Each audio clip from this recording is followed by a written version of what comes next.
해주시고요. 우리 함께 말씀 듣도록 하겠습니다. 오늘 말씀은요, 파격의 은혜라는 제목을 갖고 마가복음 2장 22절 말씀 함께 나눌 텐데요. 우리 본문 말씀 같이 한번 읽어볼까요? 시작. 새 포도주를 낡은 가죽 부대에 넣는 자가 없나니 만일 그렇게 하면 새 포도주가 부대를 터뜨려 포도주와 부대를 버리게 되리라. 오직 새 포도주는 새 부대에 넣느니라 하시니라. 아멘. 네, 여러분, 우리 지난주 또 지지난주 계속 말씀을 들으면서 유대인들과 예수님의 관계에 대해서 알 수 있었어요. 유대인들은 예수님을 인정하지 않았죠. 그들이 기대했던 그리스도가 아니었으니까, 그들이 원했던 구원자가 아니었기에 자신들만의 구원자를 기다리고 있었었죠. 유대인들은요, 오히려 스스로를 증명하기 위해서 종교 활동을 할 뿐이지 진정으로 복음에 반응하지 못했습니다. 그래서 이전에 나눴듯이 예수님의 사역에 대해서 의아해하고 오히려 신성모독이라고 말하기까지 하면서 예수님을 인정하지 않습니다. 이렇게 예수님과 유대인 사이에서는요, 논쟁이 발생하기도 합니다. 유대인들이 예수님의 사역과 말씀을 이해하지 못한 것이죠. 유대인들과 예수님의 논쟁 속에서도요, 하지만 예수님은 흔들림 없이 말씀을 전하시고 자신의 사역을 이어가십니다. 결국 이러한 모습이 예수님의 사역이요, 어떻게 비춰졌냐? 파격적인 행보로 비춰집니다. 여러분, 파격이 뭘까요? 파격이 무슨 뜻이에요? 네이버 그 국어사전에 보면요, 일정한 격식을 깨트림이라고 나옵니다. 예수님의 파격은요, 유대인들이 생각했던 어떤 격식, 다시 말할게요, 옛 것을 깨뜨린 것, 이게 바로 예수님의 파격이었습니다. 오늘 우리가 보고 있는 마가복음 2장 말씀에는요, 예수님의 세 가지 파격적 행보가 등장합니다. 우린 그것을 통해서 오늘 우리에게 말씀하시는 것이 무엇일까 한번 알아가 보길 소망합니다. 예수님의 파격, 첫 번째입니다. 어떤 파격이 있었냐? 파격 인사가 있었습니다.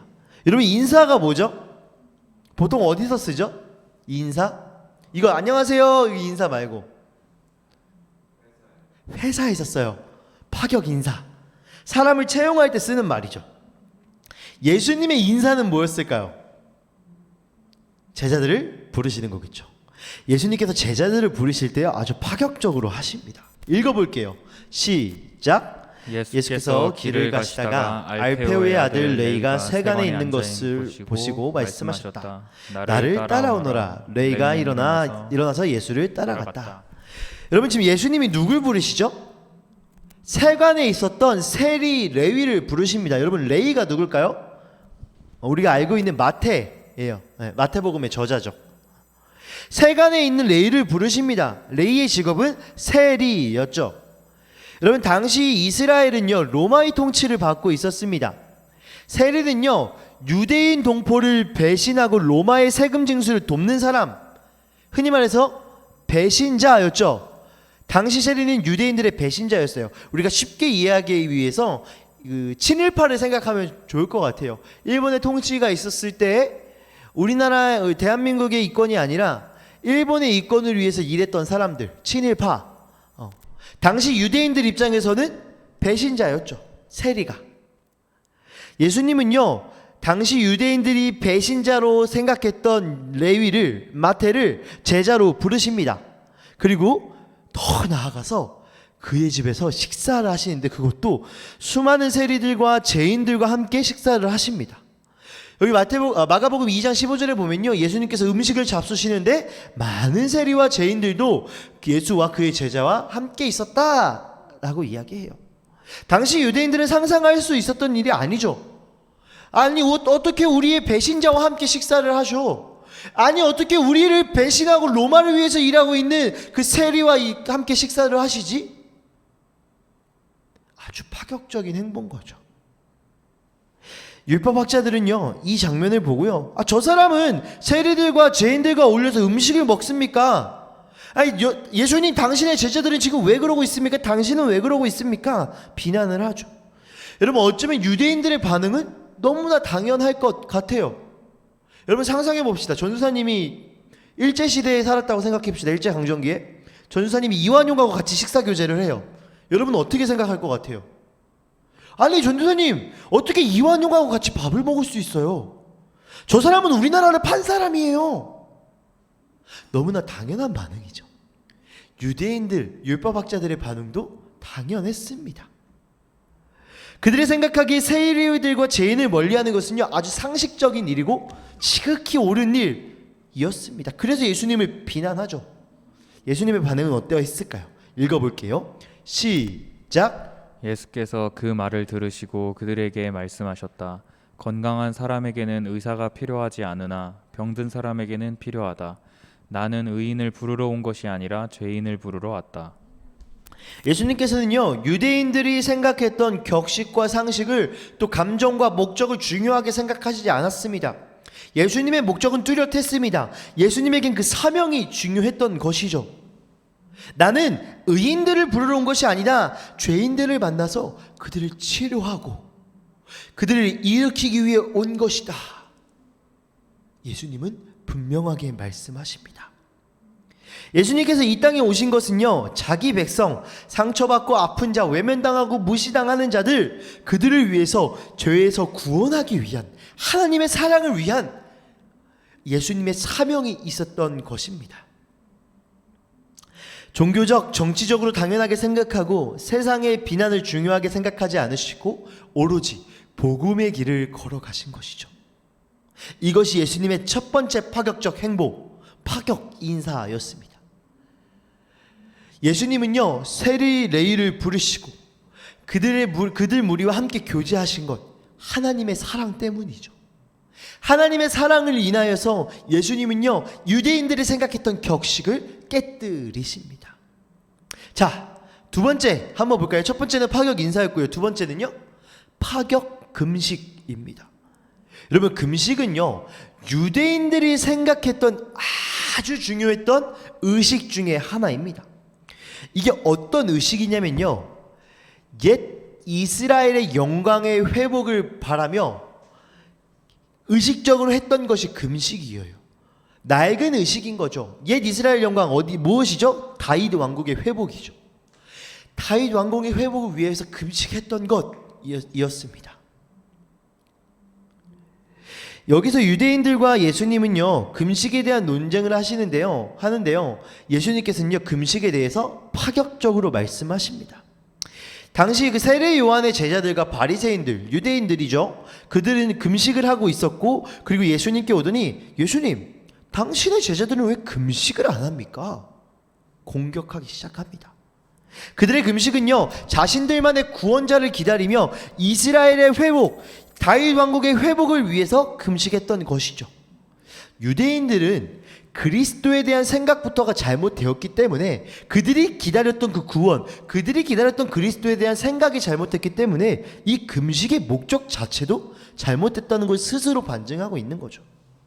예수님께서는 금식에 대해서 옳은 말씀을 하십니다. 읽어볼게요. 시작. 예수께서 그들에게 말씀하셨다. 혼인잔치에 온 손님들이 신랑과 함께 있는 동안에 금식할 수 있느냐? 신랑을 자기들 곁에 두고 있는 동안에는 금식할 수 없다. 그러나 신랑을 빼앗길 날이 올 터인데 그날에는 그들이 금식할 것이다. 너희는 그리스도를 위해서 금식한다고 했는데 내가 바로 그 그리스도야. 기다리던 신랑과 함께 있는데 왜 너희끼리 금식을 하고 있느냐? 기다리던 신랑을 옆에 두고 어찌 금식을 하냐며 훗날 신랑이 빼앗길 때 금식하게 될 거다. 예수님께서 고난받으셔서 십자가에 못 박혀 죽으실 때 예수님께서 이 땅에 계시지 않을 때 너희는 금식을 해야 될 거야 라고 말씀하십니다. 쉽게 말해서 예수님은요 지금은 금식할 때가 아니라고 하시며 이미 그들이 원했던 그리스도, 내가 왔고 내가 너희가 원했던 일을 이뤄가고 있다 라고 말씀하십니다.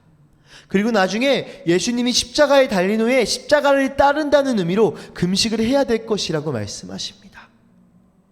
그러면서 이어서 말씀하십니다. 읽어볼게요. 시작. 생배 조각을 낡은 옷에 대고 깁는 사람은 없다. 그렇게 하면 새로 된 조각이 낡은 데를 당겨서 더욱더 심하게 찢어진다.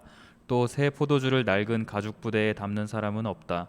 그렇게 하면 포도주가 가죽 부대를 터뜨려서 포도주도 가죽 부대도 다 버리게 된다. 새 포도주는 새 가죽 부대에 담아야 한다. 예수님께서는요, 새로운 옷감을 낡은 옷에 대고 새 포도주를 낡은 부대에 담으면 새로운 옷감도 새로운 포도주도 다 망가진다고 말씀하십니다. 이게 무슨 말이냐면요, 옛날 관습과 격식이 오히려 우리에게 새로운 사랑과 은혜를 전해주시는 예수 그리스도의 참된 의미를 못 누리고 있게 한다라는 것입니다. 유대인들의 잘못된 관습을 예수님께서는 지적하셨고요, 자신이 진정으로 그리스도라는 것을 말씀하십니다. 자신들이 원하는 그리스도를 위해 자신들만의 방법으로 잘못된 관습을 지키며 예수님을 기다리는 예수님을 인정하지 않고 스스로의 그 목적과 만족을 위해서 금식했던 그들을 비판하십니다. 그리고 나 스스로가, 나 본인이 예수 그리스도다라는 것을 선포하십니다. 예수님은요, 잘못된 것을 고치시고 본인이 그리스도 되심을 선포하시며 올바른 복음과 금식에 대해 가르쳐 주셨습니다. 유대인들이 이전에 생각하지 못했던 아주 파격적인 생각이죠. 금식에 대한 파격적인 개념이죠. 이렇게 예수님의 파격적 행보가 이어져 갑니다. 첫 번째는 파격 인사, 두 번째는 파격 금식, 세 번째는요, 파격 안식일입니다.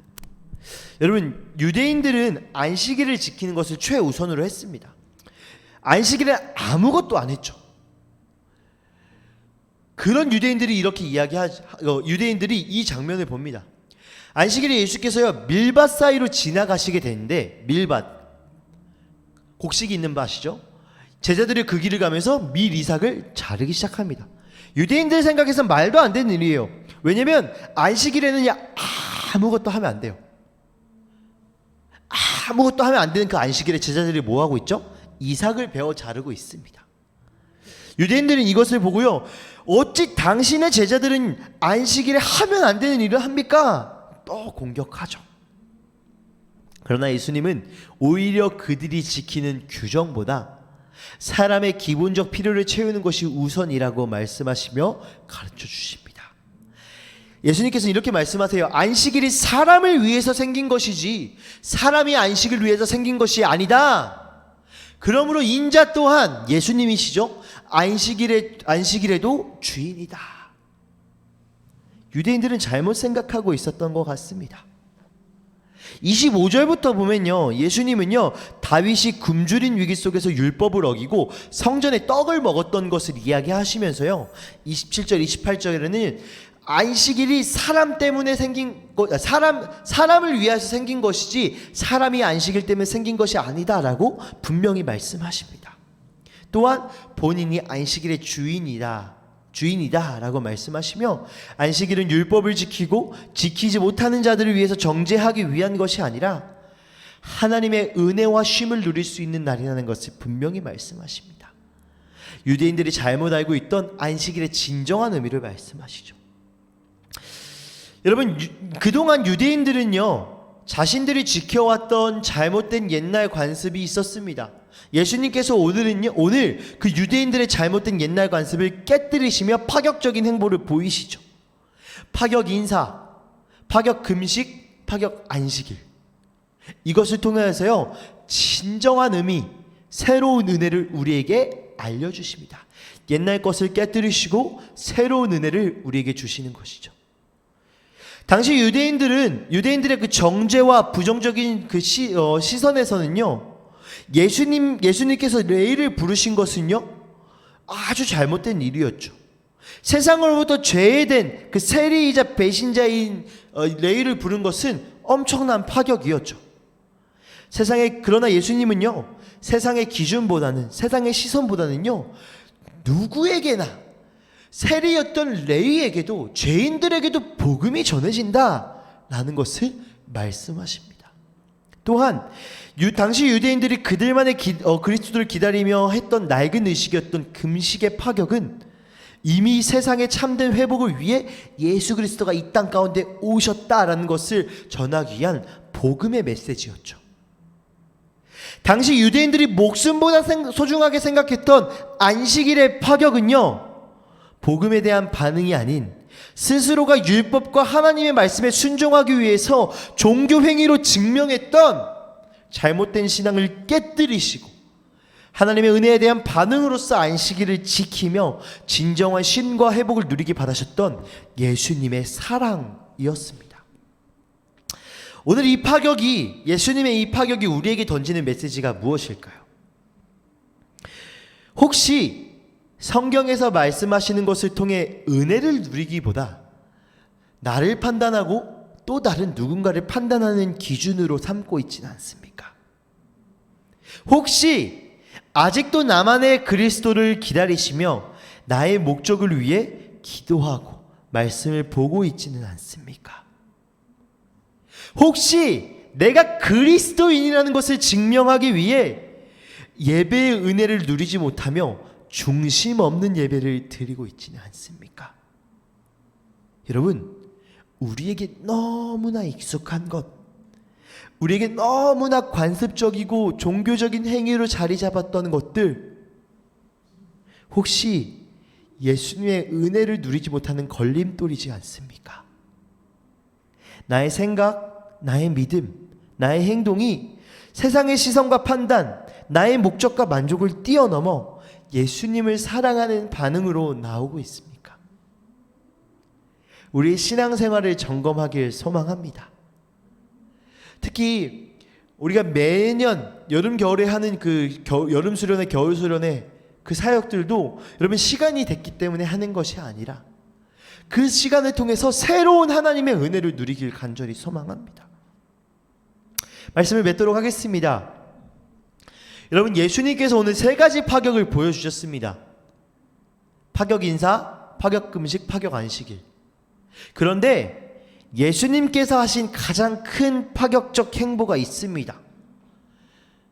무엇일까요? 바로 하나님이신 예수님이 인간의 몸을 입고 이 땅에 오신 것이 가장 큰 파격입니다. 하나님이신 예수님께서 인간의 몸을 입고 이 땅에 오셔서 나의 죄를 대신 지시고 십자가에 죽으셨다는 것, 그것이 가장 큰 파격이죠. 우리는 그 파격의 은혜로 살아가고 있습니다. 그 파격의 은혜가 없다면 우리의 인생이 어떠했을까요? 복음은 파격적이고 예수님은 그 파격을 몸소 실천하시며 우리가 그 파격의 은혜에 반응하길 바라십니다. 파격의 인생을 살길 바라십니다. 여러분, 파격의 인생이 무엇일까요? 이 땅에서 그리스도인으로 사는 것 어렵습니다. 세상의 기준과 흐름을 거스르는 것처럼 보입니다. 마치 유대인들의 관습을 거부하는 것처럼.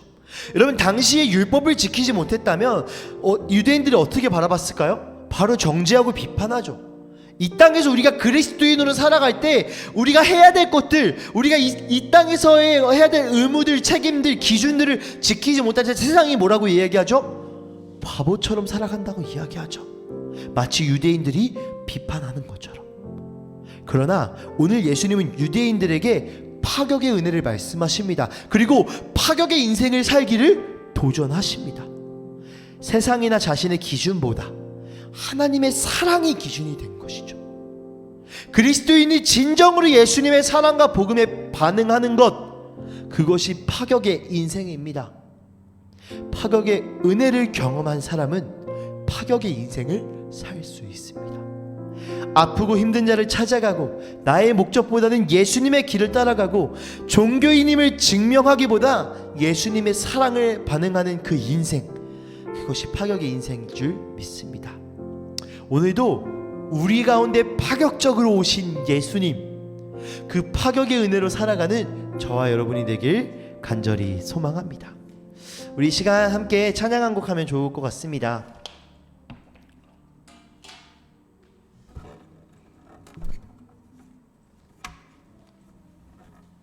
이 시간 우리 아까 불렀던 찬양인데요, 찬양의 열기 함께 찬양하시면서 예수님의 파격의 은혜에 대한 우리의 반응을 한번 돌아봤으면 좋겠습니다. 여러분, 진짜 예수님을 사랑해서 오늘 예배를 드리고 계십니까? 아니면 우리에게 너무나 익숙한 종교적 행위를 하고 계십니까? 여러분, 이 땅 가운데 파격적으로 오실 예수님을 기억하고 계십니까? 여러분은 어떤 예수님을 믿고 계십니까? 우리는 그 파격의 은혜 속에 들어가야 합니다. 하나님이신 예수님, 하나님의 아들이신 예수님께서 이 땅에 오신 것을 기억하며 우리 이 찬양 고백하길 소망합니다.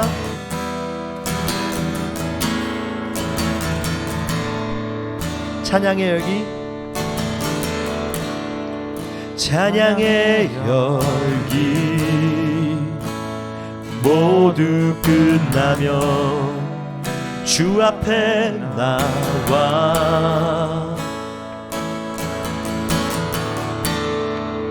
더욱 진실한 예배드리네. 주님을 향한 주님의 마음입니다. 노래 이상의 노래 내 맘 깊은 곳에 주께서 원하신 것 화려한 음악보다 끝없는 열정보다 중심을 원하시죠.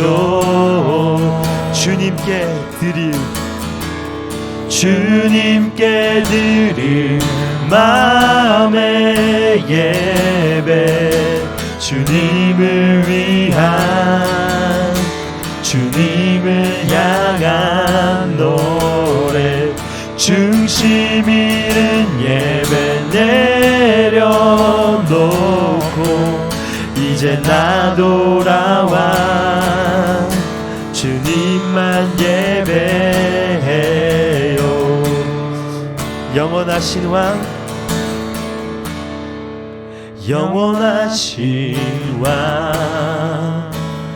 표현치 못할 주님의 존귀 가난할 때도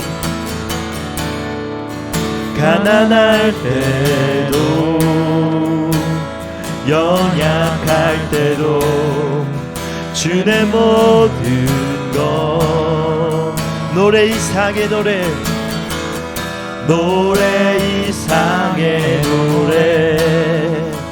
내 맘 깊은 곳에 주께서 원하신 것 화려한 음악보다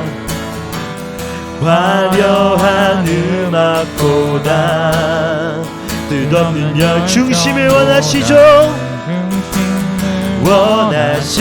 우리 함께 고백합시다. 주님께 드릴 맘의 예배 주님께 드릴 마음의 예배 주님을 위한 주님을 향한 노래 중심 잃은 예배 내려놓고 이제 나 돌아와 주님만 예배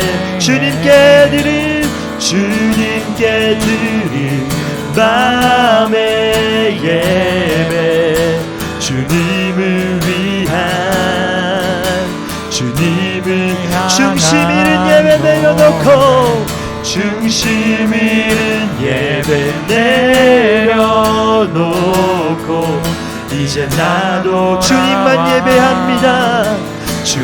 다시 한번 고백합시다. 주님께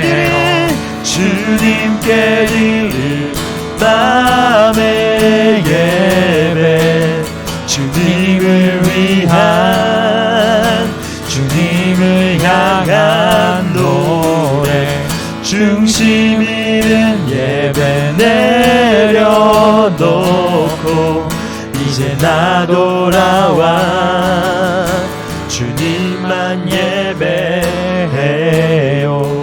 우리 시간 함께 기도합시다. 시간 함께 기도할 때 주여 주의 은혜로 살아가길 소망합니다.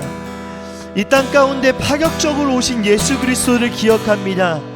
하나님이자 하나님의 아들이신 예수 그리스도께서 인간의 몸을 입고 나의 죄를 대신하기 위해서 오신 그 하나님의 은혜를 기억합니다. 하나님 그 은혜에 반응하는 삶을 살게 하여 주시옵소서. 너무나 익숙한 종교 생활을 하는 것이 아니라 은혜에 반응하는 내가 되게 하여 주시옵소서. 매일의 삶 가운데 예수님의 은혜가 있게 하시고 예수님의 그 파격의 은혜로 살아가는 파격의 인생이 되게 하여 주시옵소서. 우리 시간 간절한 마음으로 함께 기도하겠습니다.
사랑의 하나님 감사합니다. 주님께서 이 땅 가운데 파격적으로 오신 것을 우리가 봅니다. 예수님께서 이 땅에 오신 것 자체가 너무나 파격적인 행보임을 우리가 잊고 사는 것은 아닌지 돌아보게 됩니다. 하나님이신데 나의 죄 때문에 이 땅 가운데 오셨습니다. 높은 보좌 위에 앉으신 존귀하신 분인데 나의 죄 때문에 초라하고 냄새나는 마구간에서 태어나셨습니다. 하나님이시고 생명을 주관하시는 분이신데 나의 죄 때문에 직접 십자가에서 죽으셨습니다. 우리는 그 파격의 은혜로 살아가는 자들입니다. 하지만 우리에게 너무나 익숙한 종교생활, 신앙생활 때문에 때로는 그 파격의 은혜를 잊고 살아가고 있습니다. 유대인들이 생각했던 제자를 부르시는 그 장면, 유대인들이 생각했던 금식, 유대인들이 생각했던 그 안식일, 그 모습이 나의 모습은 아닌지 돌아보게 됩니다. 나에게 익숙한 것이기 때문에, 나를 증명하기 위한 것이기 때문에 내가 금식을 하고 내가 안식일을 지키는 것이 아니라 파격의 은혜를 보여주신 예수 그리스도의 그 사랑에 반응하기에 금식하고 안식일을 지키며 신앙생활을 할 수 있는 우리가 되게 하여 주시옵소서. 매일의 삶 속에서 그 파격의 은혜로 말미암아 세상의 기준보다는, 나의 만족과 나의 욕심보다는 하나님을 따라가는 파격의 인생이 되게 하여 주시옵소서. 세상 가운데 그리스도인으로 살아가는 것이 주님 쉽지 않습니다. 때로는 유대인들이 제자들을 질타했던 것처럼 그런 질타가 우리에게 있을 수도 있고 스스로 주님 불안해할 수도 있습니다. 그러나 우리가 기억해야 될 것은 파격의 은혜, 파격의 사랑인 것을 우리가 주님 기억합니다. 주여, 우리 가운데 주의 사랑을 늘 선포하여 주시옵소서. 주님을 떠나지 않는 우리가 되게 하여 주시옵소서. 이 모든 말씀 예수님의 이름으로 기도합니다.